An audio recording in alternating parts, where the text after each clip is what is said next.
اصحاب کہف جو 300 سال سے سو رہے تھے، اللہ نے ان کو دوبارہ اٹھایا.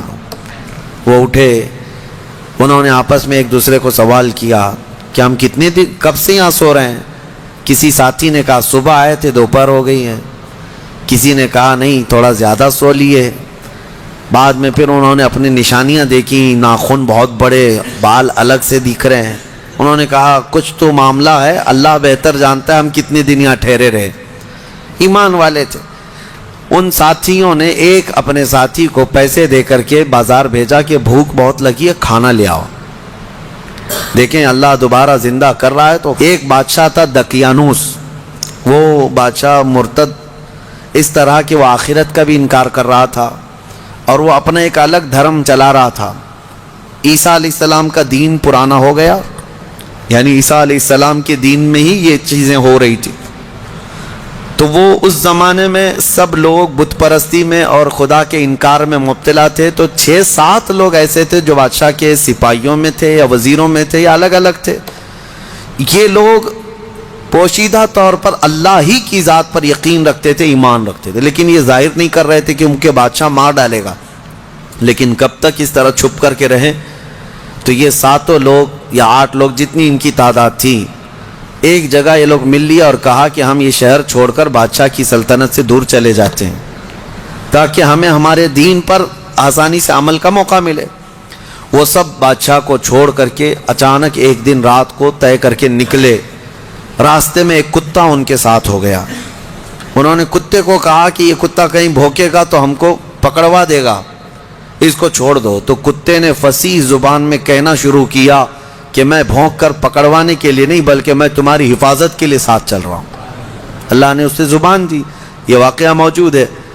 جب وہ لوگ نکلے بہت دور، آبادی سے بہت دور نکلے اور ایک غار میں جا کر کے انہوں نے آرام کی غرض سے پناہ لی، گئے اور سوئے. اب رب تعالیٰ فرماتے ہیں فَضَرَبْنَا عَلَىٰ آذَانِهِمْ فِي الْكَهْفِ سِنِينَ عَدَدًا، ہم نے ان پر ایک لمبے سالوں تک نیند طاری کر دی. وہ سوئے تو سوتے رہ گئے. اب ہوا یہ کہ بادشاہ کو دوسرے دن کسی نے شکایت کی کہ 7 لوگ آپ کے وزیروں میں سے، سپاہیوں میں سے ایسے ہیں جو آپ کے دین پر نہیں، وہ اللہ پر ایمان رکھتے اور وہ شہر چھوڑ کر چلے گئے. بادشاہ نے ان کی تلاش جاری کروائی، کہاں ہیں ڈھونڈو. جب تلاش جاری ہوئی تو ایک چرواہے نے بتایا کہ ایک جگہ سے میں ان کو گزرتے ہوئے دیکھا، اس غار میں گئے. بادشاہ اپنے سپاہیوں کو حکم دیا کہ جاؤ اس غار میں دیکھو. دیکھا تو کچھ لوگ سوئے ہوئے تھے. بادشاہ نے کہا ان کی سزا یہ ہے کہ ان کے غار کے منہ پر دیوار بنا دو، ان کی قبر یہی ہو جائے، یہ باہر یہاں سے نہ نکل سکے. اس غار کے منہ کو دیوار چڑھا کر بند کر دیا گیا. یہ سزا تھی بادشاہ کی طرف سے کہ وہ میرے دین سے نکلے ہوئے لوگ ہیں. خیر سارے لوگ چلے گئے تو ایک چرواہے نے وہاں پر جو موجود تھا اس نے ان کی پوری تاریخ، ان کے نام لکھ دیے، یہ کون لوگ تھے، یہاں کیوں آئے تھے اور ان کے اوپر کیا سزا ہوئی. بات ہو گئی. یہ دقیانوس بادشاہ کا ظلم تھا. وہ لوگ چلے گئے. اب یہ لوگ سوتے رہے. قرآن میں ہے 309 سال تک سوتے رہے. 309 سال. اصل میں یہ 300 سال ہی ہیں، لیکن یہ جو سورج کے سال ہیں جن کو شمسی سال کہتے ہیں، جنوری، فیبروری، مارچ، اپریل، یہ شمسی سال ہیں، یہ سورج سے چلتے ہیں. اور قمری مہینے جو ہیں چاند سے چلتے ہیں، جو محرم، صفر، ربیع الاول، ربیع الاخر. اس میں اور اس میں فرق کیا ہوتا ہے معلوم ہے؟ ہر 100 سال پہ 3 سال کا فرق آ جاتا ہے. ہر 100 سال پہ 3 سال کا فرق آ جاتا ہے. یعنی اسلامی مہینے کبھی 29 کے ہوتے ہیں، کبھی 30 کے، کبھی 2 مرتبہ 29 کے ہو گئے. یہ جو چاند والے مہینے ہم ان کو اسلامی مہینہ کہتے ہیں، اصل یہ چاند کے مہینے، چاند ایسے چلتے ہیں. اور باقی جو سورج سے چل رہے ہیں شمسی مہینے، جنوری، فیبروری، یہ فکس ہیں. ان میں کوئی چاند بھی دیکھنے کی ضرورت نہیں، سورج بھی دیکھنے کی ضرورت نہیں، وہ فکس ہیں. تو ان سالوں کے اعتبار سے جو شمسی سال اگر 100 سال ہو گئے تو قمری جو ہے نا 103 سال ہو جائیں گے. اس طرح 300 سال شمسی وہ اصحاب کہف سوتے رہے، لیکن قمری مہینوں کے اعتبار سے 309 سال ہو گئے. 9 سال ایکسٹرا. تو 309 سال کے بعد اللہ تعالیٰ نے دوبارہ کیسے ان کو اٹھایا؟ اب روایت میں یہ ہے کہ ایک بادشاہ آیا بیدروس، وہ اچھا بادشاہ تھا، منصف تھا، عادل تھا، ایمان والا تھا. اس نے اپنی قوم کو ہدایت دینے کی بہت کوشش کی، سمجھا رہا تھا کہ آخرت پر ایمان لاؤ، اللہ دوبارہ موت کے بعد اٹھانے والا ہے. لوگ انکار کرتے تھے کہ کچھ نہیں ہوتا، مرنے کے بعد جو ہے نا جیسے جلا کر کے راکھ کر دیے، استھیاں بہا دیا گنگا میں، اب کوئی آنے والا نہیں ہے. یہی عقیدہ تھا اس وقت بھی تھا کہ کوئی دوبارہ اٹھائے نہیں جائے. عجیب بات ہے، جلا کر راکھ کر کے دریا میں بہاتے ہیں اور کہتے ہیں کہ حساب کتاب کچھ نہیں ہوگا، لیکن پورن جنم کا عقیدہ رکھتے ہیں. نہیں، دوسرے جنم میں چوہا بلی ہو کے پیدا ہو سکتا ہے، کتا بھی بن کے پیدا ہو سکتا ہے. اچھے گن کیا تھا تو کچھ اچھا بن کے پیدا ہوگا، اب برے گن کیا تھا تو دوسرے جنم میں پتہ نہیں کیا بن کے پیدا ہوگا. اب یہ جتنے حکومت میں بیٹھے ہم دیکھتے ہیں کیا بن کے پیدا ہوں گے ان کے حساب سے. ہمارا عقیدہ تو نہیں ہے. ہمارے ہاں ایک بار موت کے بعد دوبارہ قیامت کے دن ہی اٹھایا جائے گا، قیامت کے دن ہی دوبارہ اٹھایا جائے. اس کا انکار کر رہے تھے لوگ کہ دوبارہ اٹھایا نہیں جائے گا. تو بیدروس بادشاہ اللہ کی بارگاہ میں دعا کر رہا تھا، مولا کوئی ایسی نشانی بتا دے کہ جس نشانی کو دیکھ کر کے یہ قوم ایمان لے آئے. تو اس بادشاہ کی دعا پر اصحاب کہف جو 300 سال سے سو رہے تھے، اللہ نے ان کو دوبارہ اٹھایا. وہ اٹھے، انہوں نے آپس میں ایک دوسرے کو سوال کیا کہ ہم کتنے دن کب سے یہاں سو رہے ہیں. کسی ساتھی نے کہا صبح آئے تھے، دوپہر ہو گئی ہے. کسی نے کہا نہیں تھوڑا زیادہ سو لیے. بعد میں پھر انہوں نے اپنی نشانیاں دیکھی، ناخن بہت بڑے، بال الگ سے دکھ رہے ہیں. انہوں نے کہا کچھ تو معاملہ ہے، اللہ بہتر جانتا ہے ہم کتنے دن یہاں ٹھہرے رہے. ایمان والے تھے. ان ساتھیوں نے ایک اپنے ساتھی کو پیسے دے کر کے بازار بھیجا کہ بھوک بہت لگی ہے، کھانا لے آؤ. دیکھیں اللہ دوبارہ زندہ کر رہا ہے تو کھانے کی بھوک بھی ہے. انہیں بھیجا اور اس کو یہ کہہ کر کے بھیجا کہ خبردار کوئی بھی تمہارے اوپر نظر نہ ڈالے، بادشاہ کی پولیس، کہ اگر وہ بادشاہ کو پتہ چل گیا تو ہم سب کو گرفتار کر لے گا. وہ 300 سال پہلے کی بات بول رہے ہیں. اس اپنے ساتھی کو بھیجا اور وہ چھپتے چھپتے شہر میں آیا اور کھانا لیا.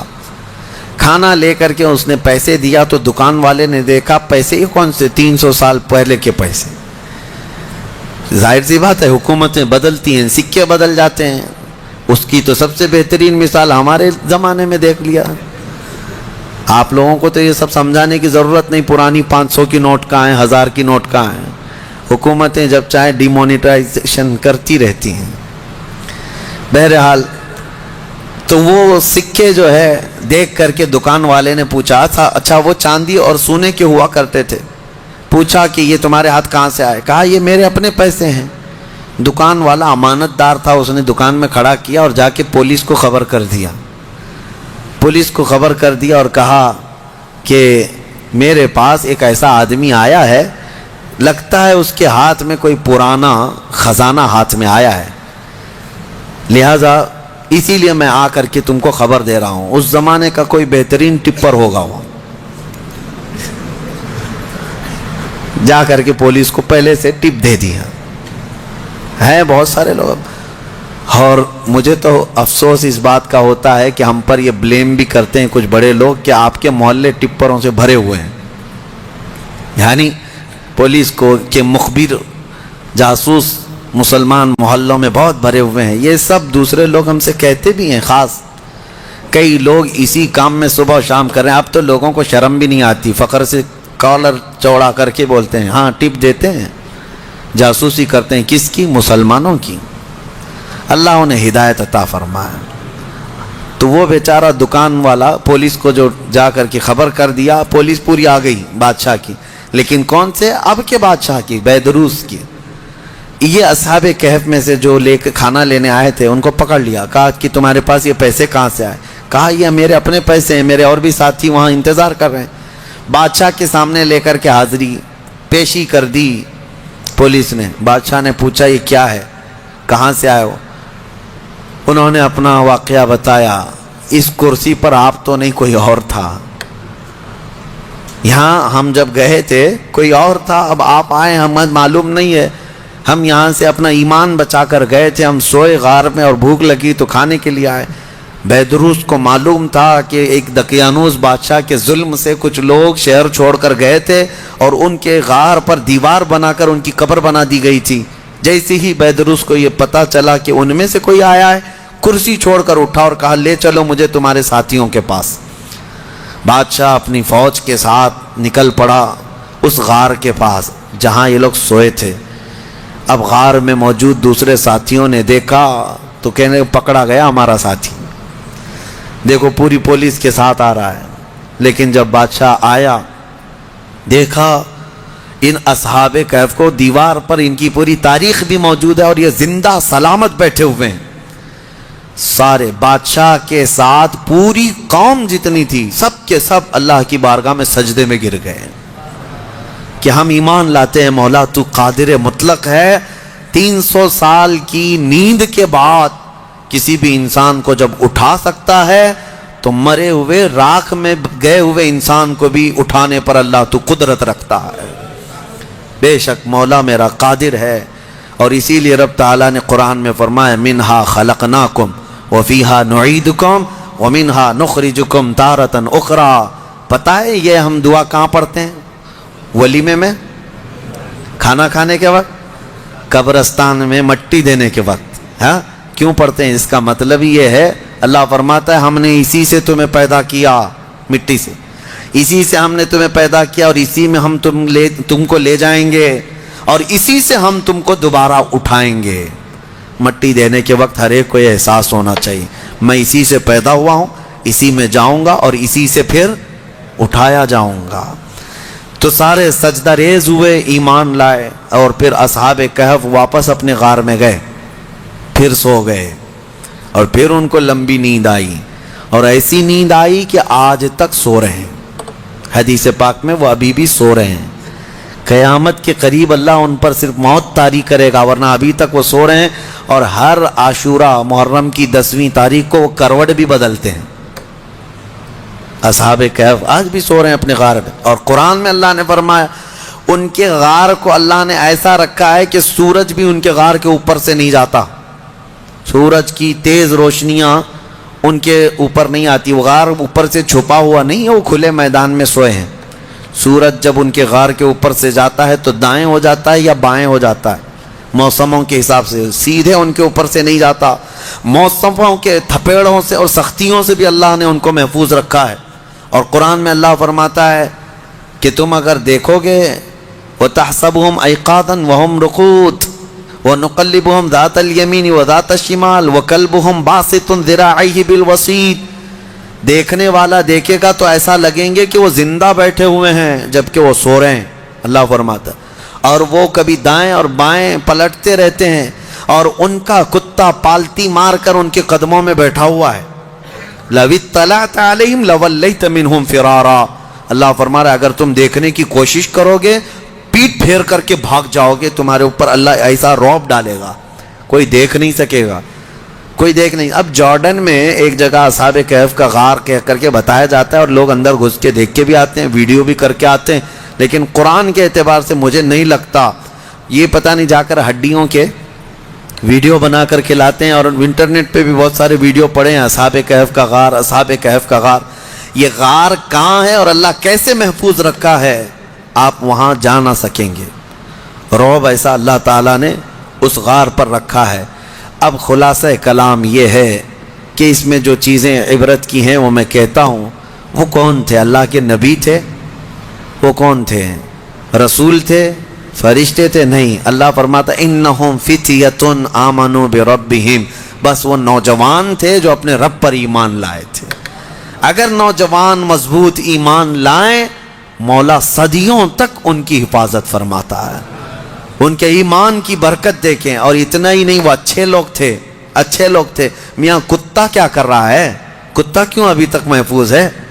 اور بلکہ بعض روایات میں ہے جانوروں کو تو قیامت کے دن ختم کر دیا جائے گا، ان کا معدوم کر دیے جائیں گے. یہ ان کے لیے جنت دوزخ نہیں ہے. لیکن اصحاب کہف کا کتا جنت میں جائے گا، کتا بھی جنت میں جائے گا. اس کی وجہ یہ ہے فرمایا کہ کتا جنت میں جا رہا ہے، وجہ یہ ہے کہ اللہ والوں کے دامن سے لگا ہوا ہے.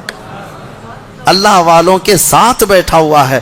تو میں یہ پوچھتا ہوں، اللہ والے نیک بندوں کی معیت میں صحبت میں رہ کر کتا جنت میں جا سکتا ہے، تو تم امت محمدیہ اگر غوث پاک کی نسبت حاصل کرو، غریب نواز کی نسبت حاصل کرو، تو کیا اللہ تعالیٰ ان کے ساتھ تمہیں محشر میں جنت نہیں عطا کرے گا؟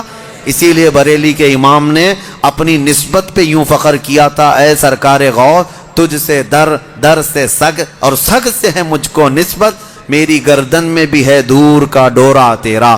اس نشانی کے جو سگ ہیں نہیں مارے جاتے. ہاں، جن کتوں کے گلے میں پٹا ہوتا ہے ان کو میونسپلٹی والے نہیں اٹھاتے ہیں. کیوں؟ وہ نشانی ہے کہ یہ کسی مالک کا کتا ہے. آوارہ جو ہے اسے انجیکشن مار کے چلے جاتے ہیں. ہاں، جو آوارہ کتا بھونکتے رہتے ہیں ان کو انجیکشن مارتے ہیں یا لے جا کر کے کہیں ویرانے میں چھوڑ دیتے ہیں. آپ کے یہاں میونسپلٹی کی گاڑی اب آتی ہے نہیں آتی پتہ نہیں، لیکن دیکھو بیلٹ والے کتے کو کوئی پکڑ کے دکھائے. ارے اب تو کتوں کے لیے بڑے قانون بنے ہوئے ہیں. ہمارے ہاں تو چھوڑیں، باہر ملکوں میں تو انسانوں سے زیادہ اہمیت جو ہے نا کتوں کے لیے ہے. ان کے لیے بہت اعلیٰ قسم کے قانون بنے، پارلیمنٹ میں بل پاس ہوئے ہیں کتوں کے لیے، جاپان وغیرہ میں. ہاں، کتے کو کچھ نہیں کہہ سکتے آپ. بلکہ ایک آدمی نے کیس کیا کسی کے اوپر کہ اس نے میرے ٹامی کو کتا کہا، اس نے حقارت سے کتا کہا. یہ ڈیفیمیشن کا کیس، مان ہانی. جیسے ابھی پرائم منسٹر کو کسی نے کہا تو وہ اپنے حد کے عزت کا کیس کر لیے، اس طرح کتے والے نے کیس کیا کہ مجھ کو کتا کہا. اس کو کتا نہیں کہنا چاہیے بلکہ پاکیزہ اخلاق والا. ہاں، بہت خوبصورت یہ القاب سے کہا جائے، یہ کتوں کے لیے بنے ہوئے ہیں. میں یہ کہہ رہا ہوں میرے عزیزو، بات یہ ہے کہ اگر کتا نسبت حاصل کر لے تو وہ اصحاب کہف کے ساتھ جنت میں جاتا ہے. تو اعلیٰ حضرت فاضل بریلوی نے یہی فرمایا، اس نشانی کے جو سگ ہیں نہیں مارے جاتے، حشر تک میرے گلے میں رہے یا غوث پٹا تیرا. حشر تک میرے گلے میں رہے پٹا تیرا. اللہ تعالیٰ ان اولیاء کی نسبت ہمارے گردنوں میں قائم و دائم رکھے، اور مولا کریم ہمیں سنی صحیح العقیدہ زندگی عطا کرے اور اہل سنت و جماعت پر خاتمہ بالخیر فرمائے. وآخر دعوانا ان الحمد للہ.